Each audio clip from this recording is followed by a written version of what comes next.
हज़ारों सपनों के साथ माँ बाप अपनी बेटी की शादी करते हैं।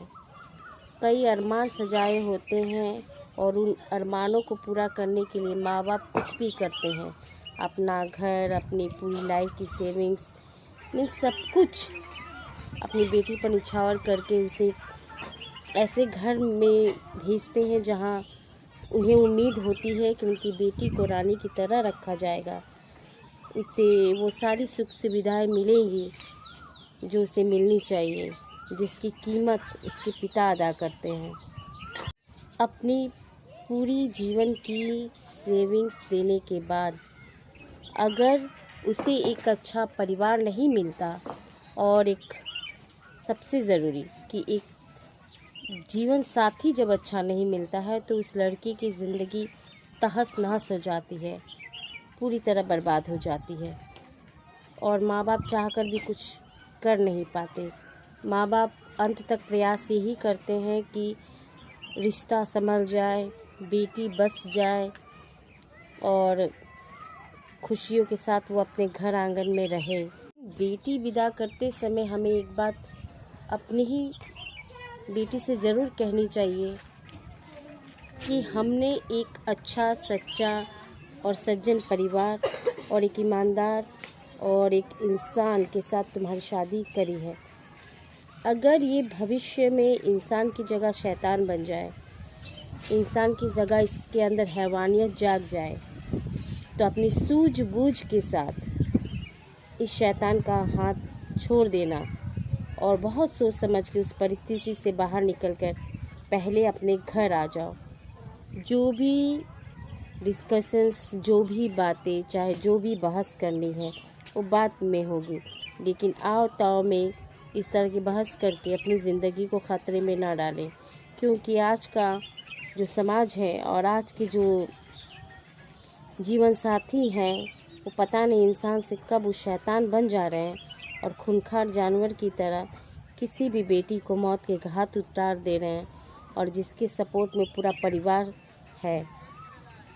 पता नहीं कैसा परिवार और कैसे लोग हैं जो अपनी बेटियों के लिए तो खुशियाँ चाहते हैं, लेकिन दूसरे के घर से आई बेटी के लिए सिर्फ परेशानियाँ, दुख और दर्द ही भर देते हैं। जो आज के समय में इतनी घटनाएं घटित हो रही हैं, लड़कियों को मार के फांसी के फंदे से लटका दिया जा रहा है, ये देख के ये सचमुच बहुत ही दर्दनाक चीज़ें हैं। एक उन माँ बाप पे क्या बीतती है जो अपने बच्चियों को बचपन से इतना लाड प्यार करके बड़ा करते हैं, उन्हें पालते हैं, पोसते हैं एक सिक्योर लाइफ के लिए। यहाँ तक वो अपनी लाइफ को सिक्योर ना करके अपनी बेटी को लाइफ सिक्योर करने के लिए वो अपनी सारी जमा पूंजी लगा देते हैं। इसके बाद भी उन्हें वो खुशियाँ नहीं मिलती।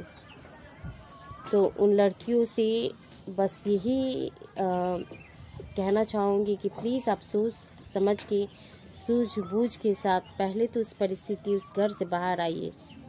और रही बात इन 4 लोगों की, जो 4 लोग पंचायती करते हैं वो सिर्फ पंचायती ही करेंगे, आपके जीते जी भी और आपके मरने के बाद। लेकिन जब आपकी ज़िंदगी चली जाएगी तो वो ज़िंदगी कभी नहीं आएगी और उन माँ बाप को उनकी बेटी नहीं मिलेगी। तो आप लोग उस हैवानियत भरी ज़िंदगी से बाहर आए। हमारा सुप्रीम कोर्ट भी कहता है एक तलाकशुदा बेटी अच्छी है मरी हुई बेटी से। तो हम सारे पेरेंट्स को भी ये स्वागत करना चाहिए उन बेटियों का जो अगर अपने लाइफ में, अपने मैरिड लाइफ में सक्सेसफुल नहीं है तो प्लीज़ उन्हें अपने पास रखें, उनके लिए स्टैंड लें और यह ना सोचे कि 4 लोग क्या कहेंगे। 4 लोग बस मरने के बाद पूरी खाने आते हैं और शादी में पूरी खाने आते हैं। लोग गुजात छाट देते हैं, फला कर देते हैं और जब आप एक खिला देंगे उन्हें खाना, एक पत्तल, तो वो आपको फिर अपने जात, पट्टीदारी, फला ढिमका इन ढकोसलों से फिर आपको अपना लेंगे। तो पता नहीं उनका वो जो मन है वो पता नहीं कैसे ब्लड चेंज हो जाता है। ये बहुत ही सोचनीय चीज़ है, मुझे कुछ समझ में नहीं आता।